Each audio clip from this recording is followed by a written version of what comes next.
tente d'un mot. Simplement, vous êtes né à Tunis, sauf erreur. Vous êtes universitaire, vous êtes écrivain, vous êtes, mais c'est pas à ce titre-là que vous êtes là. Vous êtes membre du bureau exécutif du CRIF, mais c'est pas à ce titre. C'est une vérité. Vous êtes en fait l'animateur un des animateurs d'une association internationale de défense des Juifs exilés, en exil, originaires des pays arabes. Et c'est à ce titre que vous allez nous parler donc des Juifs qui ont quitté les pays arabes. Merci. Je suis très heureux d'être parmi vous. Je voudrais dire, parce qu'on sera amené, Alexandre Delval l'a fait un petit peu, on sera amené quand même à un moment donné ou à un autre de dire des choses de l'islam et du Coran, parce que je crois que c'est difficile d'y échapper. Je voudrais quand même, pour éviter toute polémique me concernant, que je suis membre fondateur de l'Amitié judéo-musulmane de France, dont je suis un des vice-présidents, que j'appartiens à l'organisme dont il a été fait état tout à l'heure avec Émile Moati de la Fraternité d'Abraham, et que je suis le secrétaire général de CIeux, dont le président est parmi nous. Donc, s'il m'arrive de dire, de montrer du doigt certaines choses relatives au Coran ou à l'islam, c'est parce que, comme l'a dit Alexandre Delval, je crois que nous ne pouvons pas échapper à des instants de vérité. Sinon, on n'y arrivera pas. Si on se contente d'être hypocrite ou doucereux ou tout ce que vous voulez, on n'y arrivera pas. Il y a des choses qu'il faut dire à nos amis arabes, à nos amis musulmans. Aujourd'hui, de tous les côtés, dans la presse, nous avons des nouvelles absolument terribles concernant la chrétienté en terre d'islam. Il ne se passe pas un jour sans qu'on apprenne des choses incroyables. On veut raser des églises ici, on expulse des chrétiens là. Donc, effectivement, on poursuit les éventuels apostats. Il se passe des choses absolument terribles. Pour les Juifs, c'est pour eux que je viens parler aujourd'hui, le problème est déjà résolu. Il y avait environ 1 million de Juifs dans l'ensemble du monde arabo-musulman. Aujourd'hui, c'est de l'ordre de quelques milliers. Les chrétiens ont l'avantage sur les Juifs, dans ce combat qu'ils ont à mener, d'être beaucoup plus nombreux. Ce sont des dizaines de millions de personnes. Il sera beaucoup plus difficile de s'en débarrasser. Je ne suis pas d'accord avec Robert Solé qui a tout à l'heure donné une trop grande importance, à mon sens, à l'incidence du conflit israélo-arabe sur les problèmes qu'ont connus les Juifs ou que connaissent aujourd'hui les chrétiens. Je crois qu'il ne faut pas se voiler la face. Les Juifs, comme les chrétiens, étaient chez eux, comme vous l'avez dit, dans les territoires en question, en Tunisie, en Maroc, en Égypte, en Irak, au Yémen, partout, ils étaient là bien avant l'arrivée des arabo-musulmans. Leur présence est attestée d'un point de vue archéologique par des sites, des synagogues, des églises qu'on a retrouvées et qui datent du tout début de l'ère chrétienne. Donc, cette présence-là, c'est une sorte de certificat, je ne dirais pas de cache-route, mais d'authenticité. Alors pour moi, le véritable fond, c'est le statut, le mot n'a pas été prononcé tout à l'heure, mais c'est le statut que l'islam, dans tous les pays qu'il gère et qu'il a géré, a imposé aux non-musulmans ce qu'on appelle la dhimma, D-H-I-2-M-A, c'est-à-dire un statut d'infériorité qui concerne aussi bien les juifs que les chrétiens, que les zoroastriens, tous ceux qui vivaient dans ces terres et qui n'étaient pas musulmans. Et ça n'est pas quelque chose de sociétal ou qui est arrivé par hasard. C'est inscrit en toutes lettres, ce principe est inscrit en toutes lettres dans une sourate, la sourate 9, qui s'appelle l'immunité 29, je vous fais grâce du détail, mais en gros il est dit, voilà, ces gens-là, il faut les mépriser, il faut leur donner des impôts supplémentaires et il faut leur donner de bons coups sur la tête régulièrement. Donc, je crois que c'est quand même un fond grave et qu'il faudra bien qu'un jour, nos amis musulmans, je sais bien qu'on ne peut pas amender les textes, encore que ça arrive. Par exemple, il s'est trouvé au Moyen-Âge des rabbins juifs courageux pour abolir des choses comme par exemple la polygamie. Voilà, ça n'existe plus dans le judaïsme. Rabbin Gershom a décidé que ça ne marcherait plus. Et pareil, la chrétienté, et les papes les plus récents ont montré qu'on pouvait faire des choses, a mis de l'eau dans son vin. Et je crois que une des pistes possibles, c'est que l'islam parvienne. Et mon ami Chalgoumi fait partie de ceux qui prend beaucoup de risques, qui pourraient faire bouger les choses, c'est-à-dire arriver à dire, comme l'a dit Alexandre Delval tout à l'heure, certes, il y a des textes, mais essayer de considérer que c'est historiquement dépassé, que ça ne concernait que l'époque, etc. Et non pas, comme certains voudraient le faire aujourd'hui, en faire des événements de société en 2012. C'est absolument invraisemblable. Alors, pour ce qui concerne les Juifs originaires des pays arabes, si vous voulez, tout au long des siècles, on dit il y a eu des moments extraordinaires, on parle de déserts extraordinaires de l'époque, dit-on, de Cordoue, ou en Tunisie, avec un bey qui s'appelait Ahmed, il a aboli la dîma grâce à un texte qui s'appelle le Pacte fondamental, vers 1850 par là. D'accord. Mais dans l'ensemble, la situation des Juifs, et ça n'a rien à voir avec le conflit israélo-arabe, ou du moins le conflit israélo-arabe a aggravé les choses, la situation des Juifs, à travers les siècles, a été absolument épouvantable. Et ceci dans tous les pays. Certes, il y a eu quelques époques, dans quelques pays où ça allait mieux, mais quand on voit les différentes choses que le statut de la Dîma imposait aux Juifs et aux chrétiens, je ne vais pas en faire le détail, dans mon ouvrage, j'en ai fait pratiquement la liste exhaustive de toutes les interdictions, de toutes les choses horribles qui étaient infligées aux gens. Et c'est vrai que le conflit israélo-arabe a aggravé les choses, peut-être parce que psychologiquement, justement, le monde arabo-musulman n'arrive pas à intégrer l'idée qu'il puisse y avoir un État juif indépendant. On l'a vu d'ailleurs récemment avec tout à fait autre chose, le Soudan.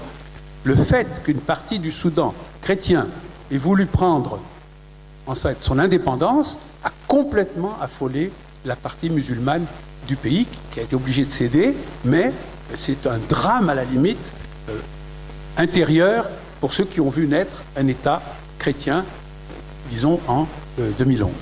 Donc, tout à l'heure, nous ferons intervenir un témoin qui a vécu ces choses en Égypte. Je voudrais, sur mon pays d'origine, vous dire comment ça s'est passé, parce que si vous voulez, il y a eu des pays où ça a été absolument terrible. En Égypte, c'était effrayant, c'est-à-dire des choses vraiment graves. En Irak, il s'agissait de crimes, d'assassinats. Il y a des pays où ça s'est passé beaucoup plus tendrement, si je puis dire. C'est le cas de la Tunisie. Encore qu'aujourd'hui, chaque jour, nous apprenons que dans les rues de Tunis, on crie mort aux Juifs. Il doit rester quelque chose comme 1000 personnes. Eh bien, les islamistes se réunissent régulièrement dans des salles, jusqu'à hier encore, pour crier il faut tuer les Juifs, etc. Mais il n'y en a plus. Il y en a 1000, pas grand-chose. Et donc, en Tunisie, lorsque la Tunisie commence à aller vers son indépendance, eh bien, toute une série de choses se sont passées qui ont fait que les Juifs ont fini par partir, pas parce qu'on leur a mis le couteau sous la gorge, mais parce que de tracasserie en tracasserie, c'est allé crescendo.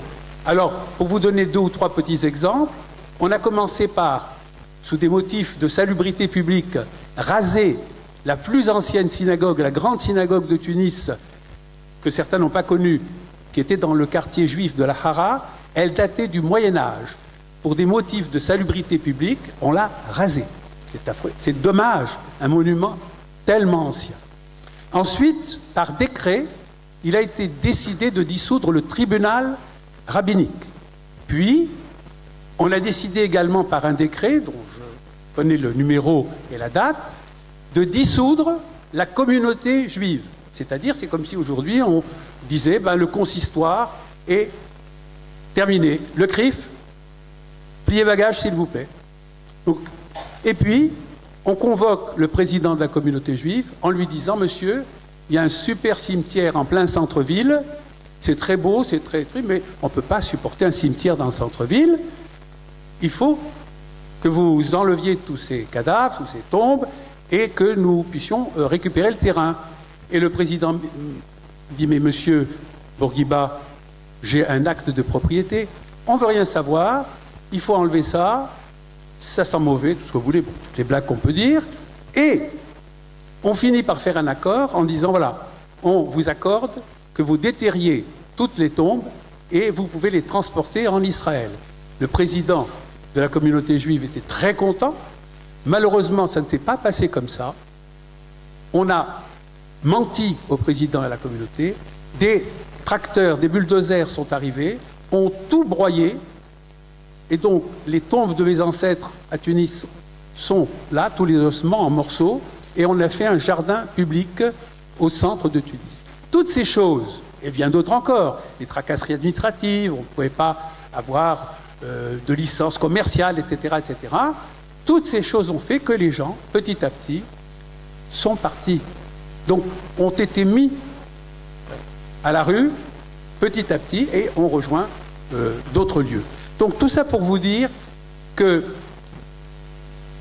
il n'y a pas que le conflit israélo-arabe. Il y a aussi une volonté délibérée des régimes des pays arabo-musulmans de se débarrasser de leurs minorités, et ils ont commencé par les minorités juives, parfois en prétextant du conflit. Et aujourd'hui, malheureusement, les communautés chrétiennes sont en danger, et je suis persuadé qu'elles trouveront les moyens de s'opposer à ce danger qui les menace. Encore une fois, elles ont la chance que nous n'avions pas d'être très, très nombreuses numériquement. Voilà, j'ai fait un très, très rapide tour d'horizon avant de donner la parole à un témoin qui, lui, vient d'Égypte, qui s'appelle monsieur Yves Aguillon, et qui va vous dire son expérience personnelle. Je répondrai éventuellement à des questions tout à l'heure. Merci.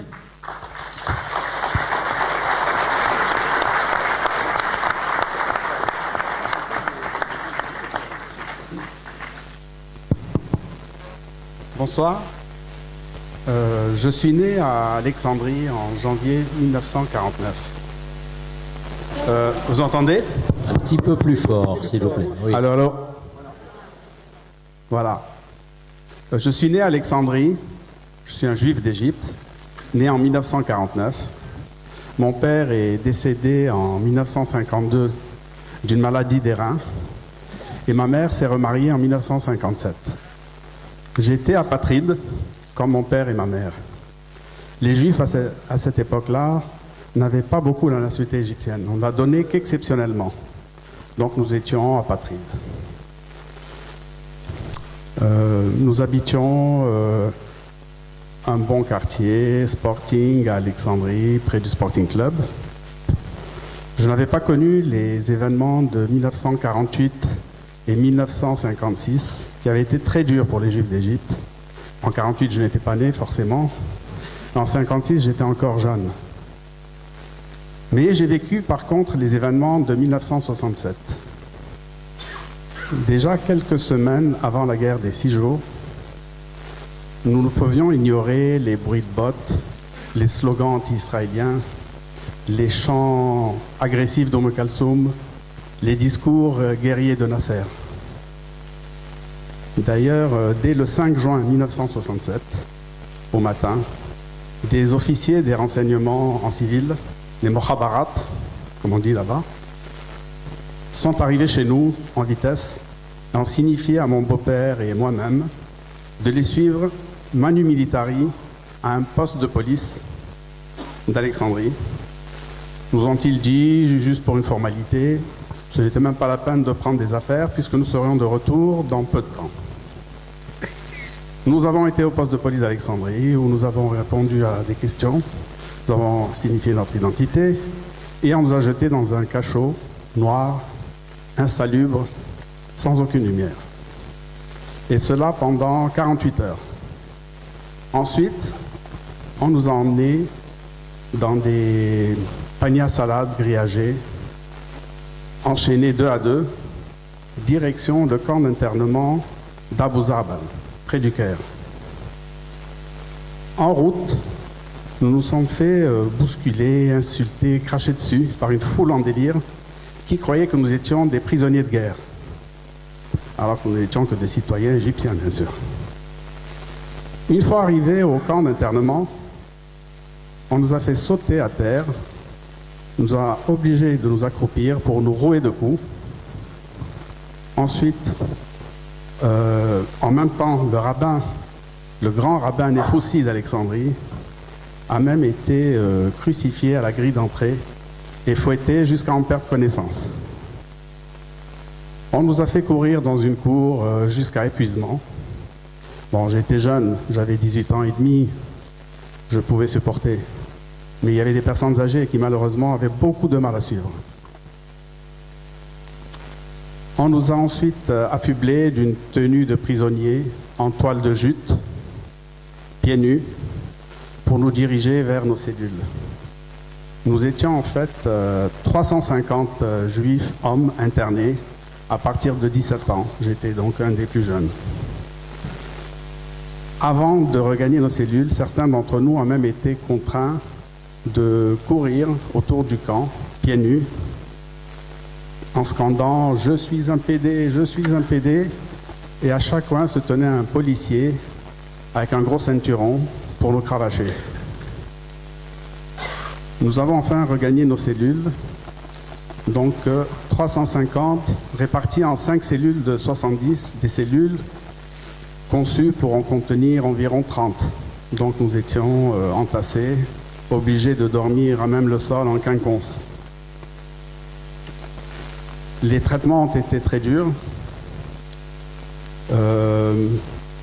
On nous obligeait de crier des slogans du type la Palestine est arabe, abat les États-Unis, abat Israël. Au plein milieu de la nuit, des officiers pouvaient surgir, allumer les lumières, interpeller un détenu plutôt obèse, plutôt âgé, et se moquer de lui. Heureusement, petit à petit, grâce aux interventions de la Croix-Rouge, des ambassades de France et d'Espagne, il a été procédé à la libération de petits groupes de détenus. Un premier groupe fut libéré après 3 mois de détention. Je fis partie d'un deuxième groupe libéré au bout de 6 mois. À l'appel de mon nom haut-parleur, bien sûr, je bondis de joie. On nous a emmenés dans une prison de droit commun, en nous mettant dans des petites cellules minuscules, par groupe de 5, dans des cellules prévues pour une seule personne, donc encore entassés comme des sardines, avant de nous emmener finalement au port d'embarquement d'Alexandrie, où nous attendaient 3 valises par personne que les familles nous avaient apportées et contenant essentiellement des vêtements. Nous voilà embarqués à bord d'un navire grec avec nos 3 valises en carton, direction Marseille, où nous attendait le Kojazor. Alors, à cette époque, nous étions en tout 2000 en Égypte, femmes et enfants compris, alors qu'avant 1948, il y en avait 80 000. Tous les biens des Juifs avaient été séquestrés par Nasser. Le grand exode ont eu lieu en 1948 et 1956. 1967 a été pratiquement la fin.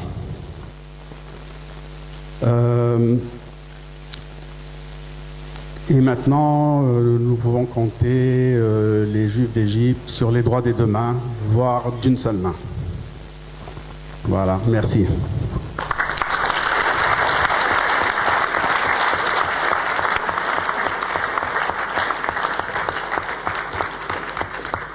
Merci, Monsieur Aguillon, pour votre témoignage. Vous portez un nom qui m'est extrêmement familier et qui est inscrit, comme vous le savez, à la synagogue d'Alexandrie, la seule, malheureusement, qui soit bien conservée en Égypte, Elle est très bien conservée, elle est très belle. Et le nom de votre famille fait partie des plaques qu'on retrouve avec émotion.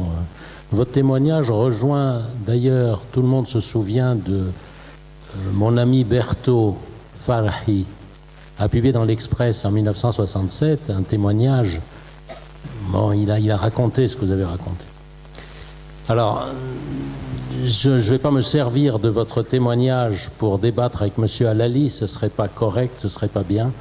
Je maintiens quand même notre divergence. Je pense, comme vous l'avez vous-même souligné, qu'à partir de 1948, les choses se sont énormément gâtées pour les Juifs d'Égypte. Je fais régulièrement des conférences à l'Association des Juifs d'Égypte. Et chaque fois que je publie un livre, je suis invité et on débat. Je reste persuadé quand même que la situation des Juifs d'Égypte, qui comptaient des pachas jusqu'à ce moment-là, jusqu'à la Seconde Guerre mondiale en Égypte, c'est fortement, très fortement dégradé et malheureusement, bon, nous n'allons pas débattre. Je vous remercie en tout cas d'avoir tenu vous aussi, mais on reviendra peut-être sur tout ça. Je reste quand même, il y a une divergence entre nous, mais c'est bien, c'est une table ronde, mais je ne suis que l'animateur.